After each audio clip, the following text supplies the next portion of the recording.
Okay, so this is Graham Brown and Eric Tenhaver, and we are the Lazy Money Machine podcast. We're talking about investments. There was a recent article published in Business Insider, which was a reputable publication, which basically says in the title, buying a home might be a smart financial decision, but it's not always a good investment. Now, what this article basically covers is typical conversations that people have when they buy their home, and often their first home, and they will hear people say, and that may be their parents or people around them, it's the best investment you'll ever make. And people say that about their houses, don't they? That, this is a big investment. This is the biggest investment you'll ever make. I think it's important, Eric, isn't it? We define what investments, particularly what good investments are. Is buying your own home, a home that you live in, actually a good investment? What do you think? Right. Well, it could be. Like with many things, the usual answer is it depends. But the reason for buying your own home is usually for you to live in. So you've taken your money and you've bought a house and you intend to live in that for the foreseeable future. And you don't have a specific time at which you're going to sell it. So theoretically, your own home could be an investment when you say, look, I'm going to buy this at price X, and I've analyzed the market and I'm going to wait for it to go up and I'm going to sell it for price Y. Then if you would be that flexible, theoretically, it could be considered an investment. It's a trade, right? You buy something, you wait, it goes up in value, you sell. But for many people, you buy your own home to live in. So you can't just say to your family, right, now the price is high, now I'm going to sell it, now I'm going to make my money on it. So in that sense, it could be, but usually it's not. On the other hand, if you look at it as an income-generating asset or an income-generating investment, that's definitely not the case for your own house. If you buy your own house, it's going to cost you money. It's going to cost you money in your mortgage payments. It's going to cost you money to maintain it.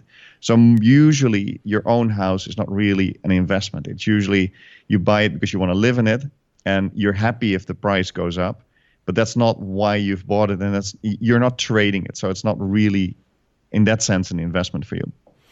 Yeah, there's a big distinction. We talk about this a lot in our book and in our tribe, in our group, is that there's a distinction between a professional and an amateur investor, right? Right. To the amateur investor, buying your own house looks like an investment because it has all the characteristics, doesn't it? Like, it costs a lot of money up front, you won't see that money for a long time, and there's some kind of asset which grows in value. So it looks like an investment. But the key here, as you mentioned, is income. So when you live in a house, it's not creating an income for you. It's actually costing you money. You're paying the mortgage, the interest, you're refurbing the house and so on. However, if you buy a house and somebody else lives in it and you get rental income from that, that's an investment if you're making a positive cash flow on that, right? So this is the key, income. And how do property investors differ? When you look at amateurs and you look at professionals and they go about property investing, income is the key determinant, isn't it? Because amateurs tend to go in and look at value only and property prices. How do we see that when it comes to buying properties, when making the decision about value and income? Yeah, I think you can see it very clearly if you go to off-plan developments. That's always where they speak about what the value of the property is now and what it might be in a couple of years.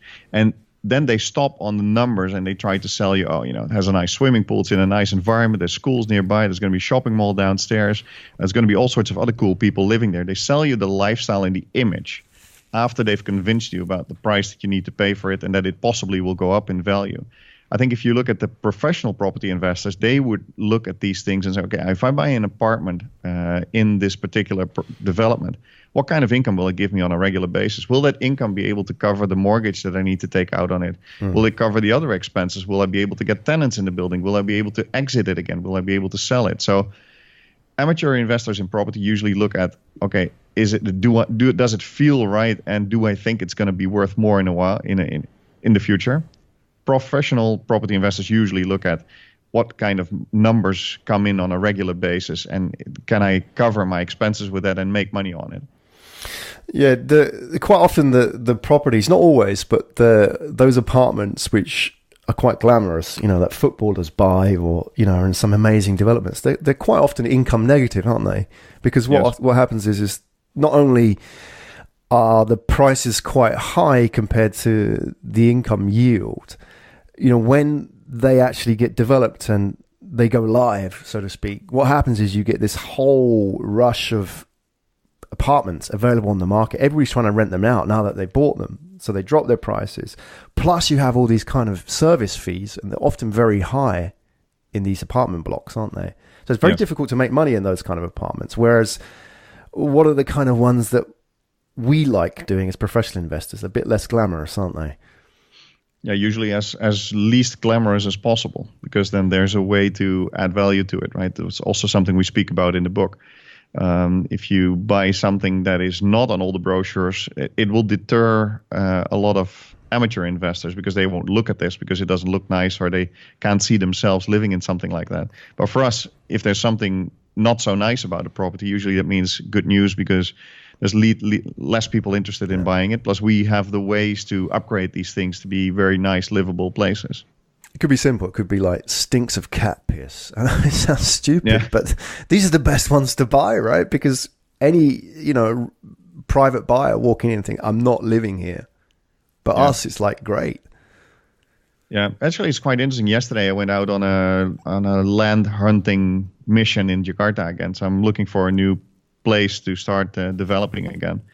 And the most interesting things are the difficult ones, the ones where there's issues with planning permission, or the ones that are too big. So that's also one of the things I came across yesterday. I found a plot of land that's actually way too big for anybody to build a single house. But it would be great for me to develop like a complex of a couple of houses together, right? Like a cluster of houses. So looking around for things to buy, the nice shiny ones are not for me, because I can't add any value there. But the ones that have work to do, that's the ones that I'm interested in, because they're usually cheaper. And I have a ways to add the value to it to make it interesting to sell it on or to rent it out later. So you've been listening to the Lazy Money Machine podcast. It's Graham Brown and Eric ten Haver. We were talking today about why buying a home might be a smart financial decision, but it's not always a good investment.